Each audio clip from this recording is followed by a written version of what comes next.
નમસ્કાર મિત્રો અને વડીલો, તમારું બધાનું ગુજરાતી સ્ટોરી ચેનલમાં સ્વાગત કરું છું. શાંતિથી વાંચીને જીવનમાં ઉતારવા જેવો લેખ દરેક લોકો જોડે શેર કરજો.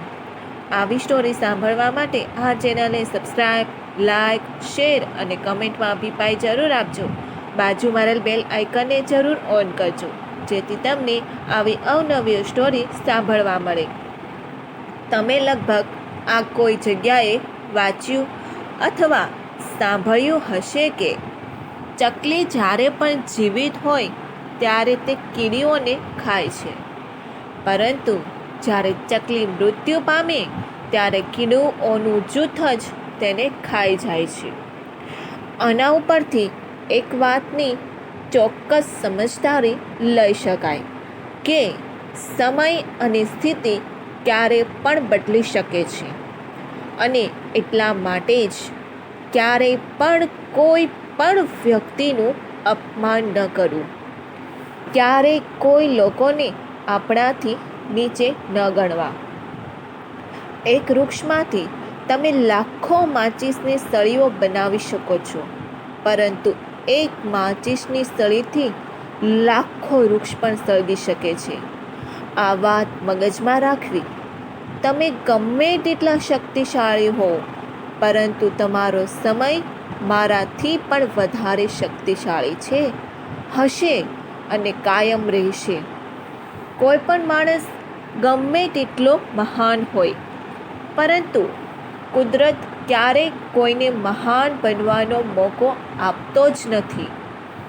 કોયલને જ્યારે કંઠ આપ્યો તો રૂપ લઈ લીધું, રૂપને મોરને આપ્યું તો ઈચ્છા લઈ લીધી, ઈચ્છા માણસને આપ્યો તો સંતોષ લઈ લીધો, સંતોષ સંતને આપ્યો તો સંસાર લઈ લીધો, અને સંસાર દેવી દેવતાઓને ચલાવવા આપ્યો હતો તો તેની પાસેથી મોક્ષ પણ લઈ લીધો. ક્યારે પણ પોતાની જાત ઉપર અભિમાન ન કરશો. એ ઇન્સાન ભગવાનને મારા તમારા જેવા કેટલાય અને માટીથી બનાવ્યા છે અને માટીમાં ભેળવી નાખ્યા છે. કોઈ પણ મનુષ્ય માત્ર 3 વસ્તુઓ માટે જ મહેનત કરતો હોય છે. એક, તેનું ઊંચું થાય, એક તેના કપડાં સારા હોય, અને એક તેનું મકાન સુંદર હોય. પરંતુ માણસ જ્યારે આ ધરતીને છોડીને જાય છે ને, ત્યારે ભગવાન તેને 3 વસ્તુમાંથી સૌથી પહેલાં કાયમી માટે બદલી નાખે છે.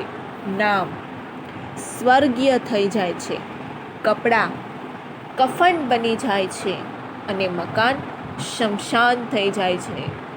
જીવનનું આ એક ખૂબ જ કડવું સત્ય છે, જેને આપણે સમજવા જ નથી માંગતા. કોઈ એક મહાપુરુષે જ આ સરસ મજાની પંક્તિ લખી હશે.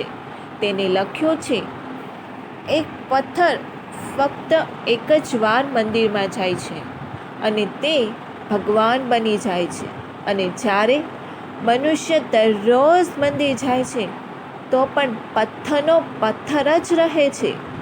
જ્યારે એક મહિલા સંતાનને જન્મ આપવા માટે પોતાની સુંદરતાનો ત્યાગ કરે છે, ન જાણે કેટલો ત્યાગ કરે છે, અને એ જ પુત્ર એક સુંદર પત્ની માટે ઘણી વખત પોતાની માતાનો પણ ત્યાગ કરી દે છે.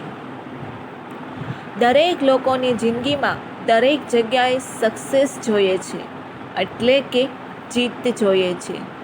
દરેક લોકોને જીતવું છે, પરંતુ એક ફૂલવાળાની દુકાન જ એવી છે જ્યાં આપણે જઈએ ને કહીએ છીએ કે હાર આપજો. આ લેખ પસંદ પડ્યો હોય તો દરેક લોકો સુધી શેર કરજો.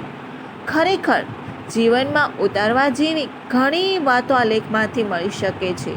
જો આ સ્ટોરી તમને પસંદ પડી હોય તો દરેક લોકો સાથે શેર કરજો. આવી સ્ટોરી સાંભળવા માટે આ ચેનલને સબસ્ક્રાઈબ, લાઈક, શેર અને કમેન્ટમાં અભિપ્રાય જરૂર આપજો. બાજુમાં રહેલ બેલ આઇકનને જરૂર ઓન કરજો, તેથી તમને અવનવી સ્ટોરી સાંભળવા માટે તમારા બધાનો ખૂબ ખૂબ આભાર વ્યક્ત કરું છું.